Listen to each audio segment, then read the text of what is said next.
안녕하세요. 서울대학교 치과병원 치과보철과에 근무하는 박지만입니다. 오늘은 노령기의 구강건강관리 요령이라는 주제로 구강건강관리를 어떻게 하면 효과적으로 잘 할 수 있는지에 대하여 치아와 틀니를 관리하는 요령과 함께 살펴보도록 하겠습니다. 저는 현재 서울대학교 치의학대학원에서 부교수로 재직하고 있으며 서울대학교 치과병원 보철과에서 보철 진료를 하고 있습니다. 우선 치과 보철 치료가 무엇인지를 먼저 이해해야 하겠습니다. 보철은 틀니를 뜻합니다. 치아가 빠졌을 때 치아를 새로 만들어 넣는 것을 의미합니다. 충치, 잇몸 질환, 사고 등으로 치아 및 주위 조직이 상실된 경우 턱과 치아의 기능, 씹는 기능, 발음, 심미를 회복시켜주는 것이 치과 보철 치료입니다. 보철 치료가 필요한 경우는 왼쪽처럼 치아가 몇 개만 빠진 경우에서부터 가운데 사진처럼 일부 치아는 남아있지만 한쪽 어금니 부분이 위아래로 모두 빠진 경우도 있을 수 있고, 오른쪽처럼 치아가 모두 빠져서 남은 치아가 없는 경우까지 다양합니다. 보철의 종류는 앞에서 살펴보았듯이 다양한 경우에 손상된 치아 개수와 구강 내 고정 여부에 따라서 고정성 가공의치, 가철성 국소의치, 총의치로 분류되며 의치의 안정성을 위해서 임플란트를 사용하기도 합니다. 왼쪽 빨간 네모처럼 상실된 치아 개수가 적은 경우 고정성 가공의치를 하게 되고, 오른쪽 빨간 네모처럼 회복해야 할 치아가 많은 경우 가철성 국소의치나 총의치를 합니다. 이러한 모든 경우를 임플란트의 도움을 받으면 보다 효과적인 치료가 가능하며 초록색 네모의 그러한 사례들이 있습니다. 한국인 대상 연구 결과 완전 틀니로 씹는 기능을 회복할 경우 치매 발생률이 3분의 1로 감소한다고 보고되었습니다. 또한 치아를 50% 이상 부분적으로 상실한 노인이 부분 틀니를 사용하는 경우 약 2.3배 정도 치매 발생률이 낮아지는 것으로 보고되고 있습니다. 음식을 잘 씹으면 소화기관 부담이 줄어 건강을 오래 유지할 수 있습니다. 또한 씹는 운동은 뇌로 가는 혈류를 증가시켜 치매 가능성을 줄입니다. 그리고 고르고 충분한 영양 섭취로 건강을 유지할 수 있으며 씹는 것만으로도 스트레스가 해소됩니다. 마지막으로 타액의 분비가 늘어나 오래도록 풍부한 맛을 느낄 수 있습니다. 그래서 노령기에 치아가 상실된 경우 틀니가 반드시 필요합니다. 오늘 제 강연의 학습 목표는 치아 상실과 구강위생관리법에 대하여 이해하며 틀니 환자의 구강 상태 변화를 알게 되고 틀니에 대한 다양한 궁금증을 해소하는 것입니다. 이를 위해서 오늘 방송에서는 다음과 같은 순서로 설명을 드리도록 하겠습니다. 여러분은 건강한 치아와 잇몸의 상태를 보고 계십니다. 위아래 28개의 치아가 모두 가지런히 배열되어 있는 것을 건치라고 하는데요. 치아가 썩은 충치나 잇몸이 붓고 치아가 흔들리는 치주 질환으로 인해서 치아들이 하나 둘씩 상실되게 됩니다. 충치의 종류는 오른쪽 그림처럼 씹는 교환면에 생기는 충치도 있고, 치아와 치아 사이인 인접면에 생기는 충치, 그리고 잇몸이 내려가면서 외부로 노출되는 치근 표면에 생기는 충치로 나눌 수 있습니다. 충치가 생기는 이유는 이솔질을 제대로 잘 못하게 되면 치아에 플라그라고 부르는 치태가 침착되어 생깁니다. 치태에서 발생하는 산이 치아를 침식시켜 충치가 시작되게 됩니다. 치주 질환은 치아 주변의 잇몸과 잇몸뼈가 파괴되어 치아의 지지 기반을 약화시킴으로써 발생하게 됩니다. 치주 질환이 발생되는 과정을 그림으로 살펴보겠습니다. 건강한 잇몸은 치조골이 치아의 뿌리, 즉 치근을 모두 감싸며 그 틈을 치주인대라고 부르는 인대로 치밀하게 연결된 상태에 있습니다. 하지만 치근의 치태가 침착되고 이가 점차 석회화되면서 치석이 됩니다. 이러면서 치석에서 나오는 안 좋은 것들이 잇몸에 염증을 발생시키게 되어 잇몸이 부어오르게 됩니다. 치주병 초기에는 치조골도 흡수되기 시작하며 탐침이라는 치과에서 쓰는 진단기구가 잇몸 깊이 들어가는 모습이 그림에 보여지고 있습니다. 심한 치주병에 이완되게 되면 치조골 파괴가 심하며 결국에는 치아가 흔들려서 빼게 되는 수순을 받게 되는 것이죠. 다시 말해서 치주 질환의 원인은 치아와 잇몸 사이의 틈으로 치태와 병균이 있는 치석에 침착되는 것입니다. 따라서 충치와 치주 질환을 예방하기 위해서는 이솔질을 기본적으로 잘 해야 됩니다. 333 운동이라고 들어보셨는지요? 하루 3번 식사하고 나서 30분 내에 3분간 이솔질을 꼼꼼하게 하셔야 합니다. 나이가 들면 치아와 치아 사이의 잇몸이 점차 내려가서 틈이 생깁니다. 이 틈은 칫솔이 닿지 않기 때문에 추가적인 기구와 방법을 이용해서 닦아야 합니다. 이를 위해 치실이나 치간 칫솔을 사용할 수 있습니다. 슈퍼 치실이라는 특수 치실을 쓸 수도 있습니다. 이솔질 방법을 설명드리겠습니다. 칫솔모가 잇몸을 향하여 45도가 되도록 하여 닦아야 합니다. 잇몸에서부터 위에서 아래로 쓸어내리다가 치아 경계 부위에서 손목을 돌려 회전시켜 닦습니다. 아래치열에서 앞니 안쪽 면은 칫솔모를 세워서 앞쪽으로 닦아줍니다. 어금니 씹는 면은 앞뒤로 닦습니다. 치실은 칫솔모로 닦기 어려운 치아와 치아 사이를 닦을 때 사용합니다. 치실을 40에서 50cm로 자른 후에 가운데 손가락에 감습니다. 치실이 3에서 4cm가 중간에 남게 검지와 엄지로 잡습니다. 위에 치아를 닦을 때는 양쪽 엄지손가락을 치실을 받쳐들면서 하고, 아래 치아를 닦을 때는 반대로 양쪽 검지손가락으로 치실을 아래로 누르면서 닦습니다. 슈퍼치실이라는 것이 있는데, 보철물의 브릿지 사이 인공치아 기조부는 슈퍼치실을 이용하여 구강위생 관리를 철저하게 되면 보철물의 수명을 연장시킬 수 있을 뿐만 아니라 치은에 대한 염증도 완화시킬 수 있습니다. 슈퍼치실을 사용하는 방법은 사진과 같습니다. 슈퍼치실의 탱탱한 부분을 보철물 사이에 거울을 보면서 집어넣습니다. 빠져나온 슈퍼치실 끝을 잡고 중간에 솜으로 된 닦는 부분을 이용해서 보철물 브릿지 사이 밑면을 닦게 됩니다. 치아 사이가 많이 벌어져 있는 경우 칫솔만으로는 치아 사이를 효과적으로 닦을 수 없기 때문에 넓어진 치아 사이는 치간칫솔을 사용하여 닦아줍니다. 치간칫솔은 사다리꼴로 된 것과 원통형으로 된 것이 있으며 치아 사이 크기에 맞게 적당한 것을 사용합니다. 칫솔 끝부분은 치아 사이에 넣습니다. 치아 사이에 넣어 3, 4회 정도 움직이고 칫솔이 쉽게 들어가지 않을 때는 무리해서 넣지 마십시오.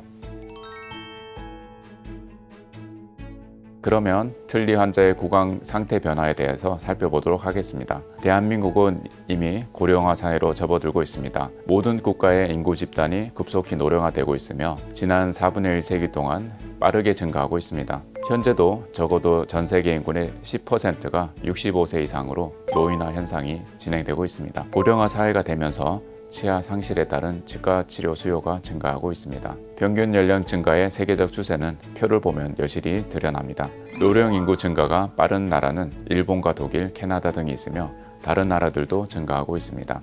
대한민국도 마찬가지입니다. 평균 수명이 1973년에는 63세였는데 2001년이 되면서 76.5세로 증가하였습니다. 2021년 기준 평균 기대 수명은 83.6세까지 올라왔습니다. 처음에 말씀드린 것처럼 치아 상실 개수에 따라서 크라운, 브릿지 등의 고정성 보철물에서 부분 틀니, 완전 틀니, 임플란트 등의 치료를 하게 됩니다. 치아가 모두 상실된 이후에도 잇몸뼈의 양이 계속적으로 줄어들게 됩니다. 위의 사진은 잇몸뼈가 많이 남아있는 상태이며 아래 사진은 잇몸뼈가 더 상실되어 많이 얇아지고 평평해진 것을 볼 수 있습니다. 잔존 치조제는 발치 후 수십 년간 지속적으로 흡수되는데요. 왼쪽 위에 치아를 뺀 직후에는 잇몸뼈가 두껍게 남아있다가 점차 얇아지면서 오른쪽 아래처럼 잇몸뼈가 낮아지고 평평해집니다. 그렇게 되면 틀니를 받쳐주는 지지 구조가 좁아지기 때문에 틀니가 많이 흔들리게 되고 잇몸을 틀니가 더 많이 누르고 힘을 주기 때문에 점점 더 불편하게 되는 것입니다. 틀니와 치과 임플란트에 대한 궁금한 사항들을 하나하나 살펴보겠습니다. 틀니 장착자들이 흔히 물어보는 질문 중에 틀니도 칫솔질을 해야 하나요? 라는 질문을 흔히 하십니다. 물론 틀니를 깨끗하게 잘 닦아야 합니다만 잘못된 방법으로 닦게 되면 틀니가 닳아 없어지게 됩니다. 치약에는 틀니를 마모시키는 성분이 포함되어 있기 때문에 치약을 쓰면 안 됩니다. 틀니를 닦을 때는 전용 세정제나 비눗물을 이용합니다. 안 쓰는 칫솔 등의 청소 도구는 써도 되지만 치약은 안 됩니다.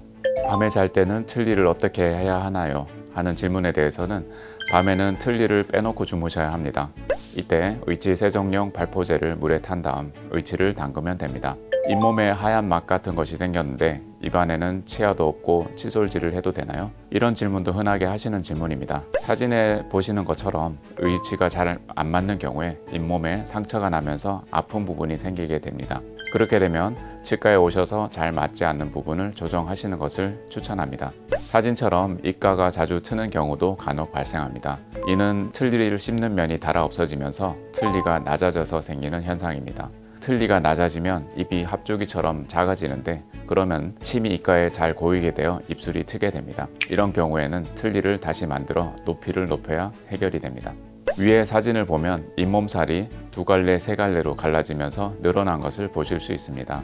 이는 틀니가 길고 잘 안 맞아서 잇몸을 파고들 때 생기는 현상입니다. 안 맞는 틀니를 억지로 미련하게 계속 끼게 되면 잇몸이 이렇게 갈라지게 되며 결국에 갈라진 잇몸들을 잘라내어야 다시 틀니를 할 수 있게 되니 그렇게 되기 전에 틀니를 다시 만들 수 있도록 치과에 오시는 것을 추천해 드립니다. 틀니는 영구적으로 사용할 수 있나요? 라는 질문에 대해서는 앞골과 잇몸은 계속 변하는 상태에 있습니다. 그래서 그래프처럼 매년 잇몸뼈 흡수가 진행이 됩니다. 따라서 정기적으로 치과에 내원하여 틀니가 잇몸과 닿는 조직면을 개조하여 잘 맞도록 손을 보는 것이 필요합니다. 점차 나이가 들면서 치아가 빠지게 됩니다. 보고 계신 엑스레이는 잇몸뼈가 흡수되기 전에 잇몸뼈 양이 충분할 때의 사진입니다. 이를 빼고 틀니를 계속 사용하면서 잇몸뼈는 점차 얇아지고 낮아지게 됩니다. 점점 잇몸뼈가 줄어드는 것을 볼 수가 있습니다. 결국에는 턱뼈가 부러지기 직전의 상태까지 오게 되면 쓰고 계신 틀니는 받칠 수 없는 잇몸이 거의 없기 때문에 틀니가 많이 흔들리고 잇몸도 씹을 때마다 매우 불편한 상태로까지 갑니다. 그래서 치과에 오셔서 선생님 죽을 때까지 쓸 수 있는 좋은 틀니를 만들어 주세요 라고 부탁하시면 치과에서는 물론 최선을 다해서 틀니를 잘 맞게 만들고 유지 관리를 하여 그 속도를 늦출 수는 있지만 점차적으로 잇몸뼈가 흡수되는 것을 완전히 차단하는 것은 어렵습니다. 전 치과에 안 좋은 추억이 있어요. 틀니만 만들면 다시는 오지 않게 해주세요. 치과의사는 그 말씀을 들어드리고 싶지만 치과에 자주 오셔야 됩니다. 잇몸뼈가 흡수되어 틀니가 잘 맞지 않게 되기 시작하면 의치 내면을 새로운 재료를 보충해서 잘 맞게 개상을 할 수 있습니다. 그렇게 하기 위해서는 주기적인 치과 방문이 필수적입니다. 또 중요해서 강조드리고자 하는 말씀은 틀니를 익숙하게 쓰기 위해서는 상당한 인내를 감수해야 한다는 것입니다. 틀니 끼는 것을 수영, 스케이트 혹은 자전거 타기에 비유하기도 합니다. 틀니와 자전거 무슨 관계가 있을까 하실 텐데 완전 틀니를 처음 끼면 한 번에 잘 적응하기 힘듭니다. 치과의사와 함께 노력하여 적응하는 시간이 필요합니다. 처음에는 1일, 3일, 일주일 간격으로 내원하여 의치가 자리를 잡도록 하여야 합니다. 잇몸이 흡수됨에 따라서 약 1에서 3년에 한 번씩은 수리를 해야 합니다. 예전 같은 음식 맛을 느낄 수가 없어요. 네, 맞습니다. 완전 틀니 같은 피게하는 범위가 넓은 틀니일수록 입천장을 모두 덮는 경우가 생기게 됩니다. 입천장이 틀니로 가려지게 되면 음식 맛을 느끼는 정도가 떨어질 수 있습니다. 의치가 입안에 가득 들어찬 느낌입니다. 는 질문에 대해서는 의치를 처음 장착하면 그런 느낌이 들 수 있습니다. 구역질, 발음이 잘 안되거나 침이 마르는 등의 증상이 나타날 수 있습니다. 수개월 후에 의치에 익숙해지면 소실되는 경우가 많고 그렇지 않으면 담당 의사와 상의해 보십시오. 의치를 다룰 때 주의해야 할 점에 대해서 말씀드립니다. 떨어뜨리면 의치가 파절되거나 고리가 손상될 수 있습니다. 소독한다고 끓는 물에 담그면 안 됩니다. 반드시 세면대에 물을 받아 놓고 그 위에서 세척해야 합니다. 입안에 붙어서 전혀 떨어지지 않는 틀니 혹은 틀니를 아예 사용하지 않을 수 있는 방법은 없을까요? 하는 질문에 대해서 틀니를 똑딱 단추처럼 부착 장치를 하여 잇몸에 잘 고정될 수 있게 할 수는 있는데 그렇게 하기 위해서 임플란트를 심을 수 있습니다. 틀니와 비교해서 임플란트의 장점은 고정성으로 제작할 수 있다는 것이 큰 장점이며 고정성으로 제작할 경우에 이물감이 적어집니다. 심을 수 있는 임플란트 개수가 적은 경우 가철성 보철물 제작이 가능하며 일반 틀니보다 편합니다. 다만 단점으로 치료비가 비싸고 임플란트를 심기 위한 수술이 필요하다는 점, 치료기간이 오래 걸리는 점들이 있습니다. 임플란트의 수명은 어떻게 되나요? 하는 질문에 대해서 다른 보철물과 마찬가지로 말할 수 없습니다. 환자의 상태나 여러 가지 조건이 다릅니다. 임상 결과에 따르면 5년 성공률이 하악은 95%, 상악은 85에서 90% 정도 됩니다. 임플란트가 불가능한 경우는 없나요? 라는 질문에 대해서 절대로 불가능한 경우는 없다고 말할 수 있습니다. 그렇지만 성공률이 훨씬 감소할 경우는 있습니다. 환자의 전신적 건강 상태가 좋지 않거나 앞골의 흡수가 진행되어 소량만이 잔존하는 경우에는 골이식이나 골 재생 등의 복잡한 술식이 필요합니다. 그렇기 때문에 숙련된 전문의에게 시술을 받아야 합니다. 틀니 사용 시 주의사항을 다시 한번 설명하고 강조드립니다. 처음 틀니를 끼시면 잇몸에 상처가 생기고 아픈 경우가 많습니다. 심한 경우에는 틀니를 빼고 계셔도 좋지만 치과에 내원하시기 24시간 전에는 다시 끼고 오셔야 어느 부위가 아픈가를 잘 알 수 있습니다. 어떤 경우에도 환자 자신이 도구를 이용해서 틀니를 갈아내는 일이 없도록 해야 합니다. 처음 틀니를 끼신 모습이 이상하게 보이더라도 시간이 지나면 점점 더 자연스럽게 보입니다. 발음에도 어려움이 많으나 대부분 수주 내에 극복이 됩니다. 어려운 발음은 크게 조심스럽게 반복 연습해야 합니다. 침이 많이 나온 경우는 찬물로 입안을 헹구어 보십시오. 이런 현상은 일시적이며 오래 지속되지 않습니다. 새 틀니로 제대로 저작을 하려면 6에서 8주 정도 걸립니다. 연한 음식을 썰어서 좌우 양측 골고루 천천히 씹어야 합니다. 밤에 주무실 때는 틀니를 빼서 물이 담긴 그릇에 보관해 두었다가 아침에 기시는 것이 좋습니다. 우리 잇몸 조직도 휴식할 때가 있어야 합니다. 자연 치아와 마찬가지로 틀니도 깨끗이 보존하여 착색이나 음식물 침착을 막도록 해야겠습니다. 하루에 적어도 2번 이상 칫솔질을 해야 하며 간식 후에도 찬물로 씻어주는 것이 좋습니다. 틀니가 손에서 떨어져 파절되는 것을 막기 위하여 물을 채운 대야나 젖은 수건을 밑에 깔고 그러고 칫솔질을 합니다. 너무 빳빳한 칫솔은 좋지 않습니다. 담당 치과의사는 성심껏 여러분의 진료에 임하고 있습니다. 이제 얼마나 빨리 틀니를 잘 사용하시느냐는 여러분의 노력과 협조에 달려 있습니다. 이제까지 치아 상실과 구강위생관리법, 틀니 환자의 구강 상태의 변화, 그리고 틀니에 대한 다양한 궁금증들에 대하여 알아보았습니다. 씹는 것의 중요성은 계속 말씀드려도 지나치지 않습니다. 오래오래 건강을 지키기 위하여 구강 건강에 더욱더 관심을 기울이시면 좋겠습니다. 씹는 즐거움이 최고의 보약입니다. 경청해 주셔서 감사합니다.